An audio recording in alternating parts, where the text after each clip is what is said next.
I guess it was about a month ago. I had this conversation with my dear friend, Dr. Antoinette MacKenzie. She is an incredible astrologer. You've heard me talk about her before. When you have somebody like that in your life, you got to sort of wave the flag a little bit because she is absolutely top shelf. And she's been so kind enough to let me share our conversation here, where we went deep into slow astrology, told some stories, and really riffed off each other to come to the point where we are now. I have also made a second video for you about slow astrology with a PowerPoint, which is different for me. So, keeping it fresh. Okay, so here it is. I hope you enjoy it.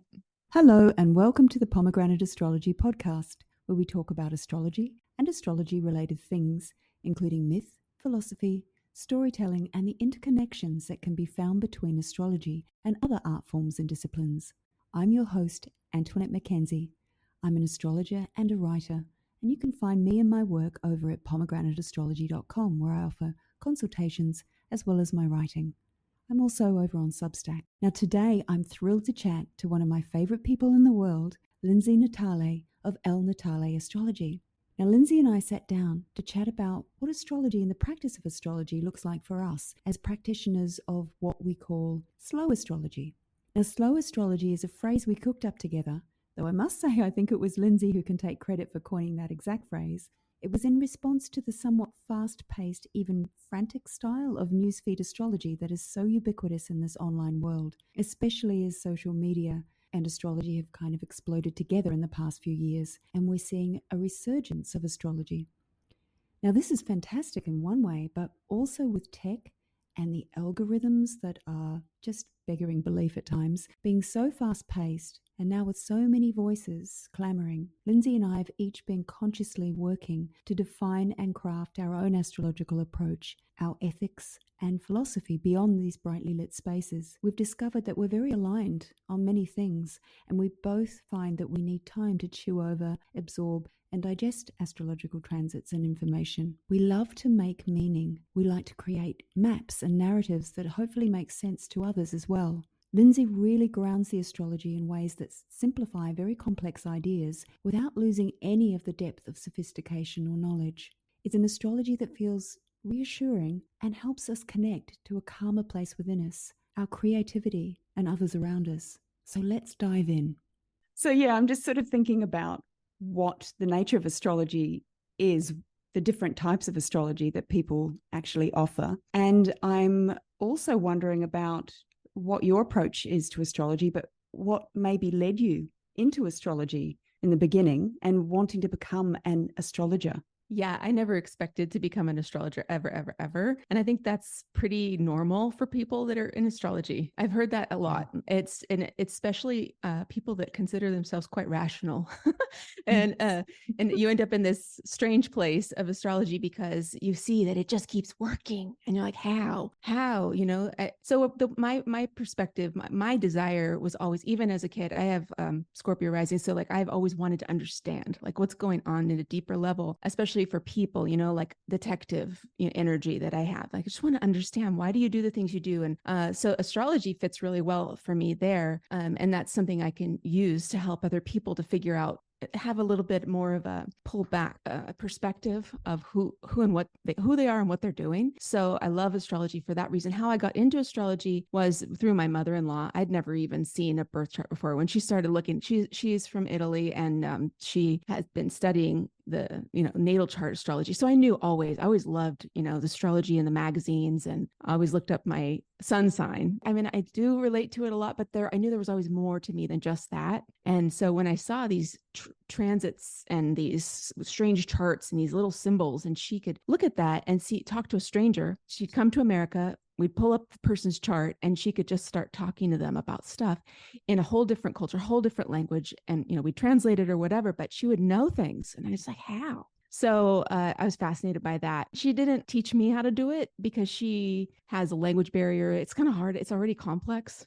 So I had to learn more Italian before she and I could even talk about those things. So that was about 20 years ago. Then actually I wanted to learn for myself. And that's when I got into it. It was more like 7, 8 years ago where I started really to get into it myself and own it myself. And then I went to the school where we met and took those courses. And then since then, I've just really been opened up a whole new world for me to meet all sorts of incredible people and learn about things I'd never, ever expected to. And I don't know, it's just been a wonderful experience. It's a storyteller's language. And I think that that's what I find compelling about what you do as well, especially when you're on YouTube doing your beautiful videos, is that there's such a storytelling, soulful heart to it all, which feels so relevant, and it feels like there's a thread traveling through it. There's this map that we're following, this very kind map that I feel is what we need. When we're doing astrology, is it can be easy to forget perhaps that narrative thread that grounds us in something very real and lived, so we can see the patterns. And I feel that that's the sort of astrology I see you do as well. And it's really what draws me to it a lot. So we both have done and studied Hellenistic astrology. Do you draw in modern astrology as well? I think what we need to do as astrologers is to take the things that work best for us, because it's sort of like speaking a different language, right? We're talking about astrology as a universal language because it's all built into something very ancient, which is archetypes, right? These archetypes that are existence. And that is how we can make meaning out of things, because we think in story as humans. So what the whole thing is very technical. It's very technical. It's sacred geometry and it's complicated. But when we put it into containers of story, it's like, oh, okay, I can understand that a little bit better. It's just a way. So basically what your question was about the type of astrology, the Hellenistic. Yes, I love a lot of the ancient astrology techniques. I love having the Time Lords, and I think so much of that is just so practically useful, and it can simplify astrology. So, if you're in a 9th house year or whatever, that you're that planet that rules that. So you just kind of have to watch that instead of watching this, because it just can blow your mind if you really look so far deep into your astrology. Is it cool to know everything? Yeah, it's awesome. But is it always useful? Not so much, in a day-to-day living. I loved evolutionary astrology when I started, because that's where I was coming from to understand myself. So I find evolutionary astrology is really powerful to understand psychological issues or things that you see yourself and how to understand yourself. And then the next levels that you can add on to it, which are more expansive in a way that's more predictive, would be Hellenistic. They're really different. Yeah. And yet, completely. When you do that, there's that synthesization, it becomes this kind of, it starts to make sense on all of these different levels, these complex levels. It really is all of the paths up the mountain, isn't it? And it depends which you prefer. Yeah, it's like speaking a different language, right? If you speak Spanish or if you speak, whatever, Japanese, they're both great. They're both going to get you. There's some words in Japanese that you're not going to find in Spanish. You know what I mean? Yeah. There's words that are going to get you to a different understanding in Japanese, but you can still understand so many things. And in Spanish, you can understand different things, but it's all going to get you to the top of the mountain some way or another. And there's so many different types of astrologers, and it's really about what I am really passionate about is people finding the right astrologer for them to give them the reading and who they really click with. And it's so interesting to me how when I look at clients' charts, there's somewhere in there an aspect or aspects that align with my own chart. And it's like, oh, okay, I can see why you're coming to me, because on some level we are speaking or understanding a similar language or way of communicating and understanding. So that's really fascinating to me, and it sort of reinforces that sense that there's someone for everyone. And so I'm really happy to help people find the astrologer for them beyond me as well. So that is fascinating. It's such a varied geography out there as well. Yeah. So that also leads me to kind of, because I've been thinking about this a lot as well, because we are finding that there is a rise in astrology and the availability of astrologers, and social media is just jam-packed with astrologers offering their services. And so I'm really interested in, the philosophy of what we're doing, but also the ethics of what we're doing and Ethics, how we same. can be Absolutely. ethical astrologers, and what is our responsibility towards, an ethics. What does that look like? And perhaps what does that look like for you? What sort of framework do you hold there? Yeah, when I first started, that was a huge issue for me because I went through university, I went through, I went through it with post training after my college education and university. So I was like, well, I had to get so many credentials just to do what I was doing. And I had to keep maintaining those credentials. And then with astrology, you don't even need any, you could just hang up a sign and say open for business. And who are you? So, and that's why it was important to me to go to coursework, that was through, the courses that we did. The more people get into it, I have a feeling it'll start needing more documentation in order to create a business like this, because it should.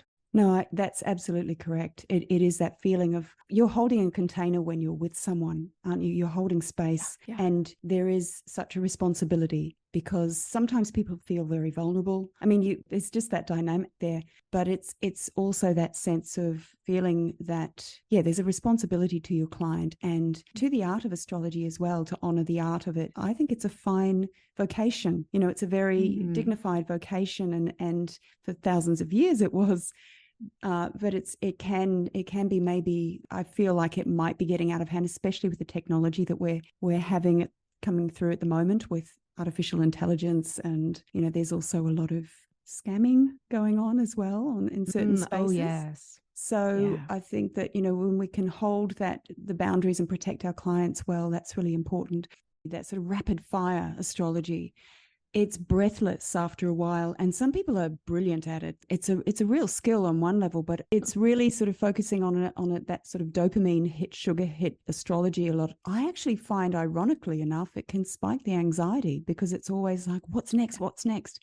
And it doesn't. Or why am I not getting it? Where is my money? Yeah. You said I was going to fall in love. Where's my love? I'm expecting this now, right? And I think it kind of goes a bit hand in hand with some of the social media addictions we're seeing as well. It doesn't feel very nurturing or very safe or very supportive. It is that longer lens, like you've said, and that sort of pulling back and being able to really digest and savor. And, it brings us to that whole idea of slow astrology.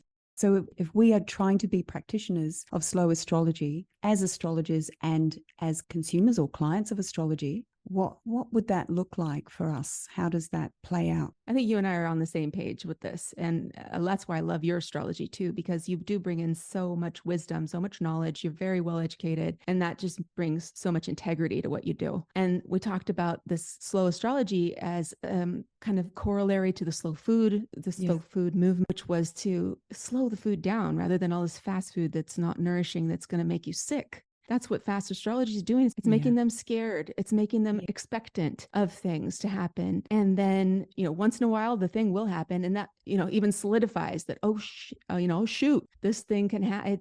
They're true. They're saying the truth. And then you believe everything somebody says that's just out there to get your money. So, so I think it's really important to surround yourself with people that have integrity and that have an intention to help. And that's what the slow astrology is. It's like, let's slow down as a community. Let's look at these stories, look at these ideas, and how do they make us better so that we can do what we're here to do? Yeah, that makes a lot of sense, because the modern mind is more turned towards a sense of it being 100% free will, and maybe ancient astrology is, the interplay between fate and free will. But I sort of feel that, ironically enough, a lot of the astrology that maybe people are jumping on and hungering for, it's almost like they become passive or passengers in their own lives, waiting for the astrology to happen to them, which is actually the opposite of a kind of free will. We are participants in crafting and creating our reality to a degree. That beautiful kind of craftsmanship and creativity that we have, that we can draw on, tends to get a bit quashed, or it gets a little subdued. That was just fantastic.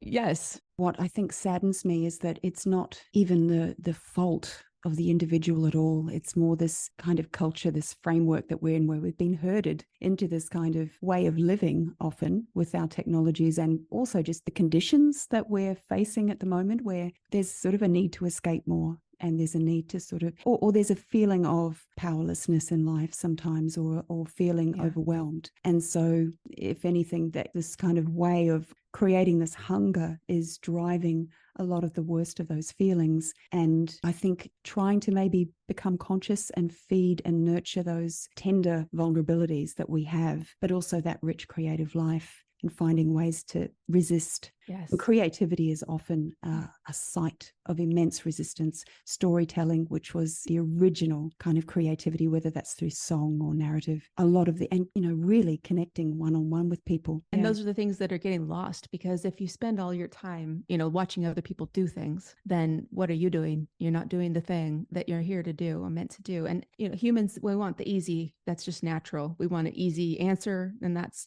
what astrology, a lot of people are drawn to it, because it's like, okay, well, tell me what it is. What's going to happen? What's the answer? And, we can only get so far with that. I think that it's going to get really interesting over the next few years. But also I'm not even thinking about, certainly people who access astrology as clients, but I've been noticing some concerns with astrologers.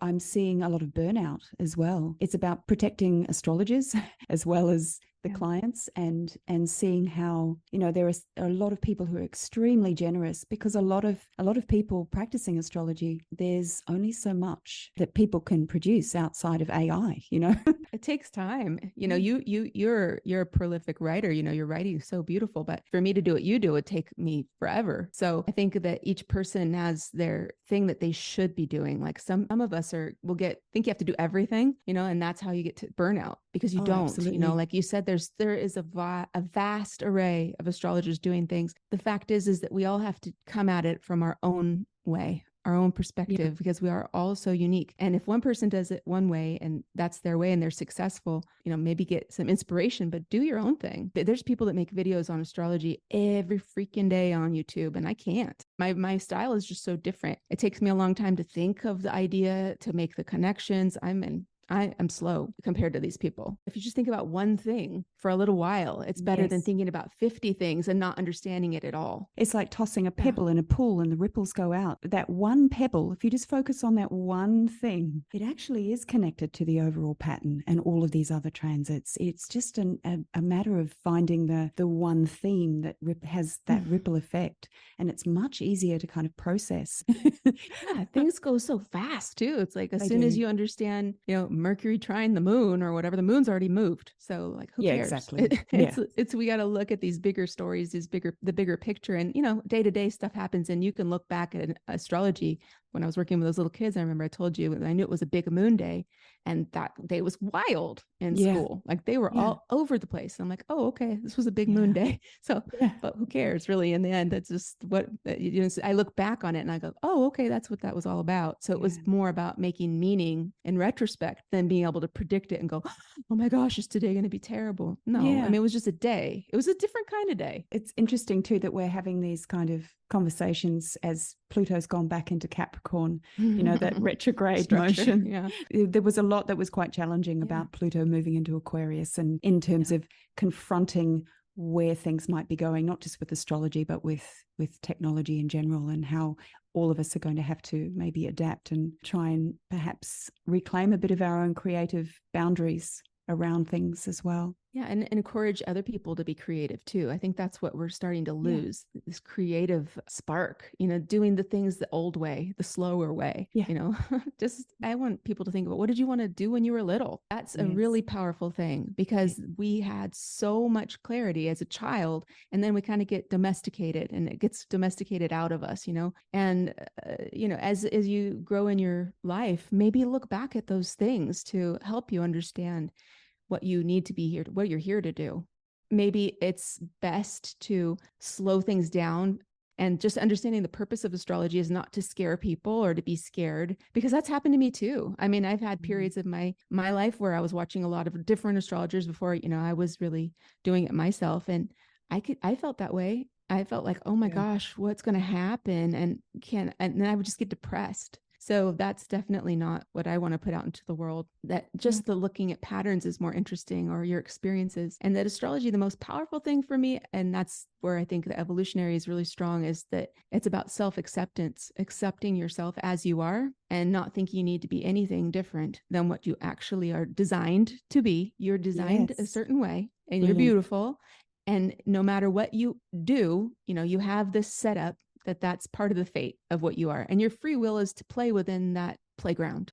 And that you are not your chart, you are not your transits. Yeah. You're at the very heart of the chart, or at the very heart of everything is you, and that everything is kind of emanating out from this point of not just choice. Things happen to us as well, but that to actually remember that you have this spirit soul at the center of things, and that there's a lot of coming home to that and really remembering that.